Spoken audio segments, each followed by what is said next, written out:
سلام پاپیکای عزیز، سازه نقص تنجه که دوست ما با چوبرشکی میپزم چوبرشکی با مزه اینا уже ما да я стакан уже آب جوشک روغن نمک داختم انا کوزی آدم دا اینا کوسچه داختم انا کوزی اینا مینا دا آرد میچوشم بعد میمیم آب جوشک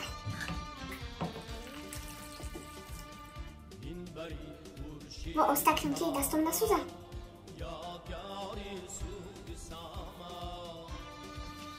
وای کدوشای همین کم کی نست واو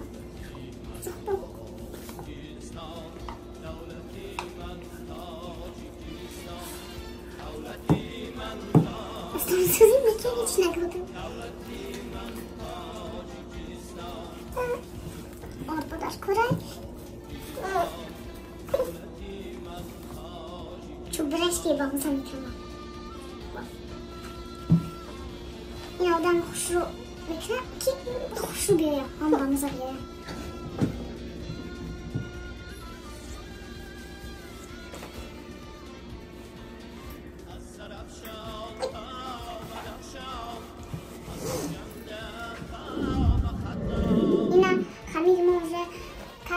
انا کوزی کلولاش میکنم دنه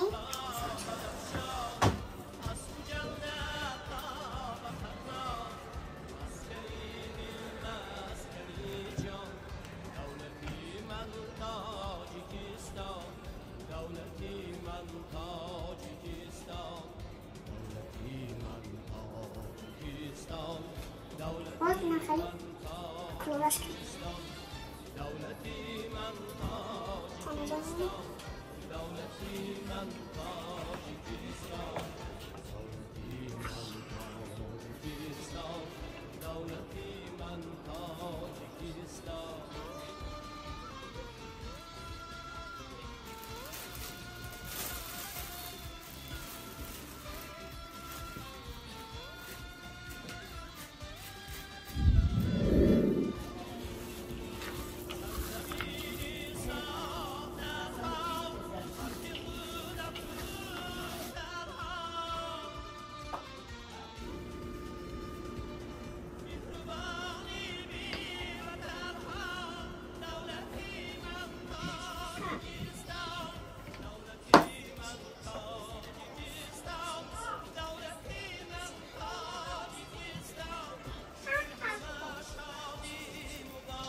اینا چوبش که مو پزیدک انا که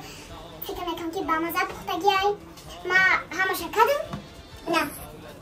پیش کن فکرم